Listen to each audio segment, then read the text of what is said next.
না, আমি এটাকে ধরো আমি ওই একাডেমি, মানে আমাদের এত বেশি বিভক্তি, ঠিক আছে? কেউ কেউ এটা বলতেছে বিপ্লব, কেউ কেউ এটাকে বলতেছে অসমাপ্ত বিপ্লব, কেউ কেউ এটাকে বলতেছে গণ অভ্যুত্থান, কেউ কেউ এটাকে বলতেছে একটা প্রোটেস্ট মুভমেন্ট। আমি ওই একাডেমিক ডিবেটে একেবারেই যাব না, এবং আমি এই একাডেমিক ডিবেটের একেবারেই পক্ষপাতী নই। এই কারণে পক্ষপাতী নই, হ্যাঁ, গোলাপকে তুমি যে নামেই ডাকো, ঠিক আছে, ওইটাকে তুমি বিপ্লব বলো আর গণ অভ্যুত্থান বলো বা আপরাইজিং বলো বা বিক্ষোভ বলো, এটা তো ঠিক যে আমরা একটা ফ্যাসিবাদী রাষ্ট্র ব্যবস্থা থেকে মুক্তি পাইছি এবং রক্তের বিনিময়ে, প্রাণের বিনিময়ে, এবং এটাও তো ঠিক যে এটা অল্প কয়েকজন ছেলে মিলে এই আন্দোলনটা করে না, এটা বাংলাদেশের সকল মানুষ করছে।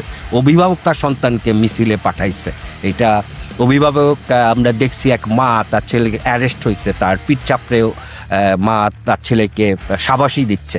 এটা তো বাংলাদেশের মতো, আমরা তো একটা বেসিক্যালি ভিতু জাতি, আমাদের মতো দেশের জন্য তো এটা একটা বিরাট ঘটনা, ঠিক আছে, একটা বিশাল ঘটনা। কাজেই এটা অভ্যুত্থান হোক বিপ্লব হোক, আমি ওই একাডেমি ডিবেটে যাব না, কারণ তুমি খেয়াল করে দেখো আমাদের অলরেডি কিন্তু অনেকগুলো বিভক্তি সমাজে চলে আসছে। এইটা নিয়েও 4-5টা গ্রুপ আছে ঢাকায়।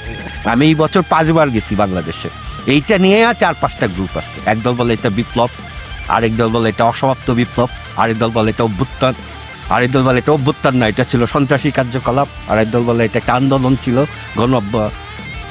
সো ওই ডিবেটে আমাদের যাওয়ারই দরকার না, আমাদের দেখা দরকার কি ঘটছে এবং কি এখন ঘটতেছে এবং ভবিষ্যতে কি ঘটবে।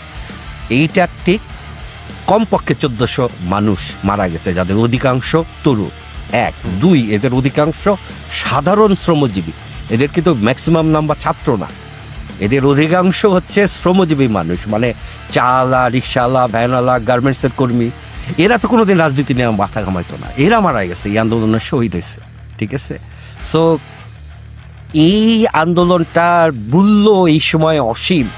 2000 মানে এই ইয়েতে সময় দাঁড়ায়, 2024 সালে দাঁড়ায় একটা সরকার গুলি করে মানুষকে মেরে ফেলতেছে এবং 1400 মানুষ চোখের পলকে মারা গেল। আমরা এটা ডিজার্ভ করি না, আমরা এখন একটা শান্তিপূর্ণ বেটার দেশ ডিজার্ভ করি।